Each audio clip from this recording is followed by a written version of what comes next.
Hello foodies, welcome to my daily vlog. তো আজকে তোমাদেরকে খুবই ডিফারেন্ট একটা চিকেন কারির রেসিপি দেখাবো।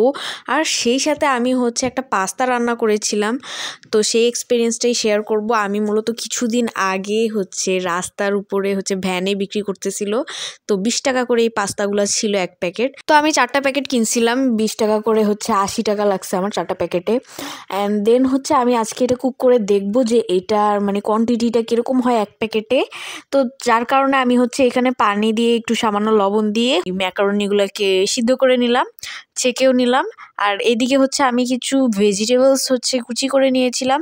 সেই সাথে আমি তেলে আগে রসুনটাকে ভাজলাম, দেন আমি খুবই অল্প পরিমাণে চিকেন বের করছিলাম, একদম একটা কণা, কারণ আমি বুঝতেছিলাম না, আমি ভাবছি অনেক অল্প হবে, জাস্ট আমি খাবো, তো সেই অনুযায়ী আমি নিছিলাম। দেন আমি সয়া সস অ্যাড করলাম, বাসায় সসও শেষ হয়ে গেছিলো, ইভেন চিজ টিজ কিচ্ছু ছিল না। যাই হোক, পরবর্তীতে আমি এখানে টমেটো অ্যাড করছি আর কিছু ফুলকপি অ্যাড করছি। এখন ফুলকপি এত অ্যাভেলেবেল, ফুলকপি না দিলে না ভাল লাগে না। তো যাই হোক, এরপরে আমি এখানে পেঁয়াজ কলি দিলাম কিছু, আর সেই সাথে কিছু গাজর গ্রেট করে নিয়েছিলাম, সেটাও আমি অ্যাড করে ভালোভাবে মিক্স করি। গাজরটা আর পেঁয়াজগুলোটা আমি একদম অল্প পরিমাণে ভাজছি।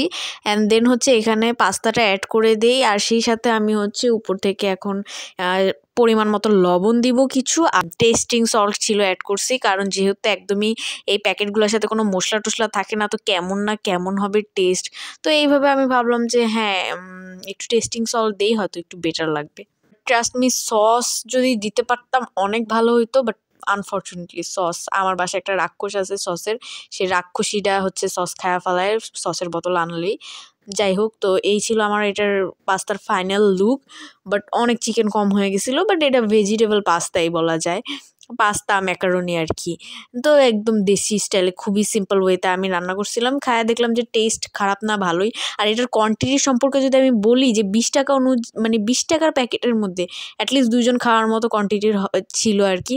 তো এটা ছিল আমার সকালের নাস্তা। দেন আমি কাজে গিয়েছিলাম, তো বাসায় আসার পর দেখলাম আম্মু মুরগি মুরগি বের করছে রান্না করার জন্য। তো আমি ভাবলাম যে আজকে আমি একটু ডিফারেন্ট স্টাইলে মুরগি রান্না করি। তো আমি এই রেসিপিটা মূলত তানজিরাস কুকিং স্টোরিজ এই আপুর পেজের থেকে আমি রেসিপিটা দেখেছিলাম, তো সেই অনুযায়ী আমি রান্নাটা করতেছিলাম। তো ফার্স্টে আমি মুরগিটাকে ভালোভাবে ধুয়ে পাতিলে চড়াই দিই, আর সেই সাথে এখানে আমি কিছু টমেটো অ্যাড করি, 2টা টমেটো নিয়েছিলাম, আর কিছু কাঁচামরিচ অ্যাড করেছি। সেই সাথে আমি ফার্স্টে 3টা পেঁয়াজ নিয়েছিলাম একদম গোটা গোটা। দেন মনে হলো আরেকটা অ্যাড করি, তাহলে গ্রেভিটা ঘন হবে। তো আমার কাছে না লিকুইড দুধ ছিল না, তো আমি পাউডার দুধটাকেই না পানির সাথে গোলায় এখানে অ্যাড করছি। দেন এটাকে আমি এখন ঢাকনা দিলাম, ঢাকনা দিয়ে কিছুক্ষণ 5 মিনিটের মতো মেবি জাল করছি। উপরে ঢাকনা দিয়েছিলাম, ঢাকনাটা সরাই একটু নাড়াচাড়া দিয়ে আবার ঢাকনা দিয়ে যখন হয়ে গেছে, আমি চিকেনটা উঠায় ফেলছি, 5 মিনিটের মতোই রাখছিলাম।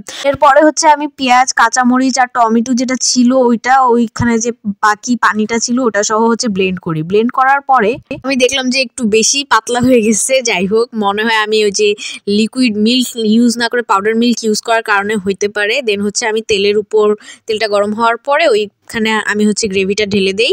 অ্যান্ড দেন এটার সাথে লবঙ্গ, এলাচি, দারচিনি, তেজপাতা অ্যাড করছি। দেন আমি পরিমাণ মতো লবণ অ্যাড করেছি।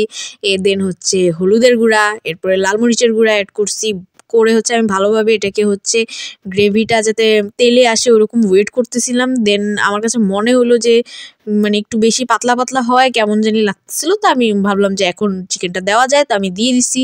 দেন আমি ধনিয়া গুঁড়া অ্যাড করলাম, জিরা গুঁড়া অ্যাড করলাম।